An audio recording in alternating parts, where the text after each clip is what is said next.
Muito também em base do que essa LDU já fez eliminando os outros brasileiros. O jogo contra o São Paulo aqui é um marco para eles e é o que eles esperam para amanhã. Uma vantagem de 2-0 para eles está excelente para levar essa decisão para o Brasil, assim como foi anteriormente. Então o Palmeiras vem, Eugênio, no seu bom momento, talvez o principal aí, né, nessa temporada, mas para encontrar uma LDU também, no seu principal momento de temporada, com esse trabalho do Thiago Nunes que está impactando muito e que está trazendo, Bruno não quer ilusão, mas a gente vai usar, trazendo a ilusão para o torcedor, porque a gente viu hoje, a gente tem conversado por aí, a confiança é bem alta, mesmo enfrentando esse Palmeiras que eles sabem do poderio, candidato a título e tudo mais. Eles estão realmente muito confiantes, sabem da dificuldade. Aliás, o Dario falou também do Tigrinho, uau! Tem medo do Tigrinho, que está fazendo muito gol e tal. Mas que são 17 anos, né? A última vez que eles chegaram a uma semifinal de Libertadores, eles ganharam a Libertadores, foi em 2008, a final contra o Fluminense. E desde então isso nunca mais aconteceu. É verdade que o time nos últimos anos vem aí conquistando títulos nacionais, ganhou o Sul-Americano em 2023 e chega com uma mudança radical de qualidade desde a chegada do Thiago Nunes. Então, desde o presidente, o Isaac Álvares, passando pelo próprio Thiago, os jogadores que têm falado, a gente tem ouvido, acompanhado todas as entrevistas, eles estão falando muito sobre isso, sobre respeitar muito o Palmeiras, mas que eles acreditam que pode ser o momento deles, né? Voltarem a disputar uma final, quem sabe um título.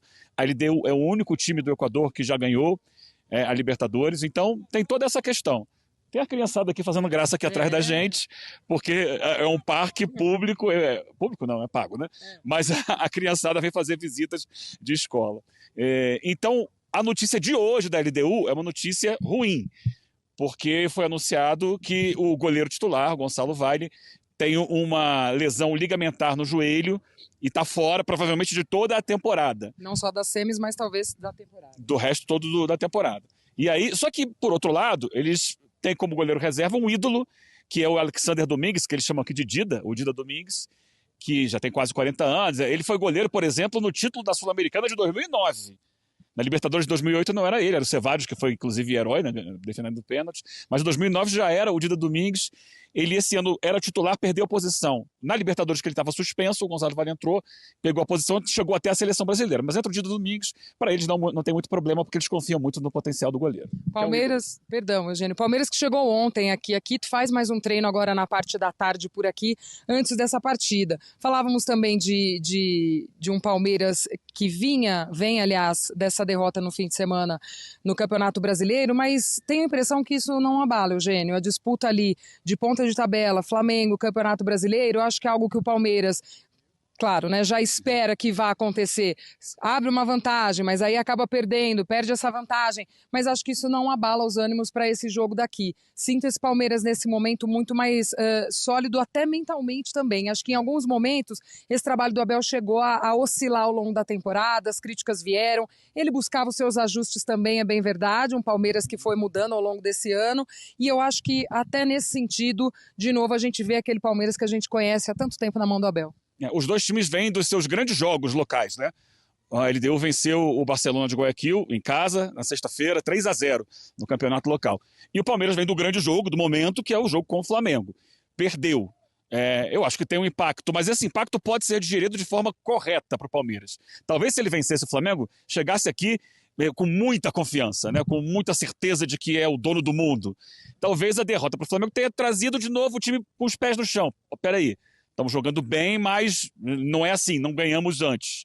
Então talvez seja, se o Palmeiras souber interpretar isso, trazer para o lado positivo, de que tem que entender que não está ganho, que tem que dar o máximo em cada jogo, talvez isso possa ter um impacto positivo. Mas lembrando, aqui o jogo na altitude, a LDU sobe marcação, uma intensidade muito alta, tem sido difícil para qualquer um que enfrenta, especialmente desde a chegada do Thiago Nunes, o time branco lá no estádio Rodrigo Paz Delgado, o Casablanca. Para conquistar o mundo tem que ir nos dois lados aqui, hein, Eugênio? A gente já dominou tudo, ó. Tá um para o lado, outro para o outro. A nossa equipe já dominou o mundo aqui, os dois hemisférios, Bruno. Agora para falar do Palmeiras, que se vira a chave. Sai o Campeonato Brasileiro, entra a Copa Libertadores, o Palmeiras se enfrenta se prepara para o duelo de quinta-feira contra a LDU pela Libertadores na altitude de Quito. A semana é ruim para o Palmeiras, ruim não, é desafiadora, né? Porque joga quinta-feira Depois joga domingo, um jogo difícil no Brasileiro contra o Cruzeiro, para depois enfrentar a LDU no jogo de volta da Libertadores. Meu caro Massa, Oi. você acha que vai com tudo nos 3? Vai dar uma tiradinha de pé em algum? E Cara, o que você faria? Depende, né? O jogo do Cruzeiro depende do desempenho do Palmeiras lá no primeiro jogo contra a LDU. O Palmeiras está viajando agora à tarde, treinou de manhã. Amanhã vai fazer um treino no CT da seleção do Equador para poder enfrentar a LDU, né? Ainda vai fazer mais alguns treinos. Treinos não, mas pelo menos no Paraguai foi assim. No dia do jogo teve um treinamento, né? O Abel, o jogo é 9h30 da noite, então a ideia também é ambientar melhor o Carlos Miguel, porque o Everton dificilmente vai poder jogar, e também ambientar o Carlos Miguel, que tem pouca experiência nesse tipo de confronto, Libertadores, com altitude também. Certinho. Né? São Paulo chegou lá, nem treinou lá. Totalmente equivocada a preparação do São Paulo. Quanto mais cedo chegar, melhor. Como não é aquela altitude da Bolívia, né, de La Paz, dá para você perfeitamente ir administrando essa questão, não é tão alto, e fazer... Já é Quito, não é Guayaquil. Não, é em Quito. Em Quito já. Tá tendo jogo hoje já do Atlético. Sim. Quito também, contra o Vai Del para Valle. Quito, vai para Quito, vai direto para Quito. Vai chegar lá hoje à noite e tal, amanhã vai fazer o treino no CT da seleção do Equador. Deve fazer mais um treino à tarde, principalmente para os goleiros, e de manhã no dia do jogo, tá bom? Que é uma grande preocupação com velocidade da bola, com essa questão toda. O Palmeiras não tem nenhum problema, a não ser os que já tem, né? Paulinho, Evangelista, jogadores que estão fora, né? E, assim, o que eu faria? Se o Palmeiras ganhar da LDU 1-0, eu já colocaria todo mundo que tivesse condição para o jogo contra o Cruzeiro. Mas a gente também tem que pensar o seguinte, veja, você está a 2 jogos de ir para uma final de Libertadores.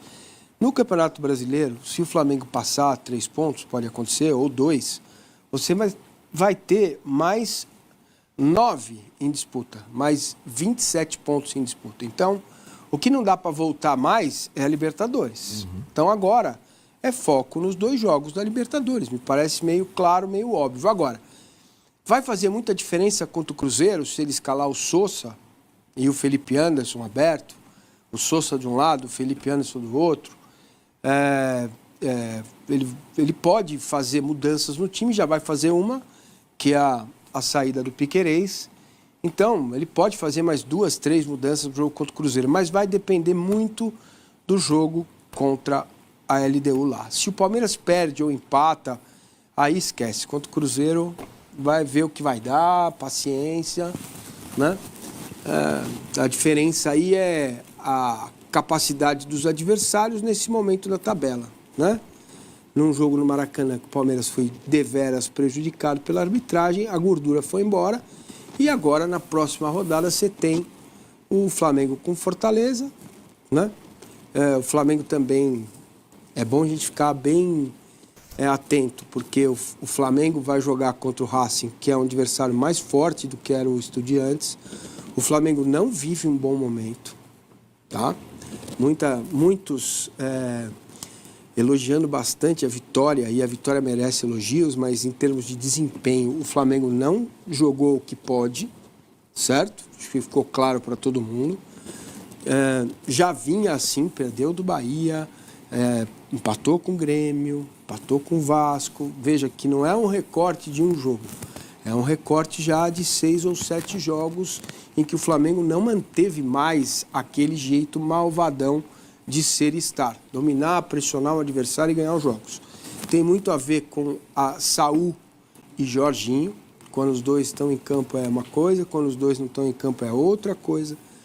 Então, o Palmeiras vai olhar para isso, evidentemente, né? Se o Flamengo empata ou perde do Racing em casa, coisa que eu acho quase impossível acontecer. Pode acontecer, mas eu não acho uma coisa plausível. O Flamengo vai fazer o que lá em Fortaleza? O Flamengo, Então, eu acho que já... E tem só um detalhe, e tem uma outra questão. O Fortaleza, o Flamengo joga sábado à noite. Então aí o Abel pode... Pô, você Saber tá... o que aconteceu. Exatamente, Vai que, você vai que, né? O Flamengo ganha, por exemplo, que é o que mais pode acontecer. Aí você fala, bom, você tem um jogador mais ou menos, o segundo jogo com a LDU é na quinta.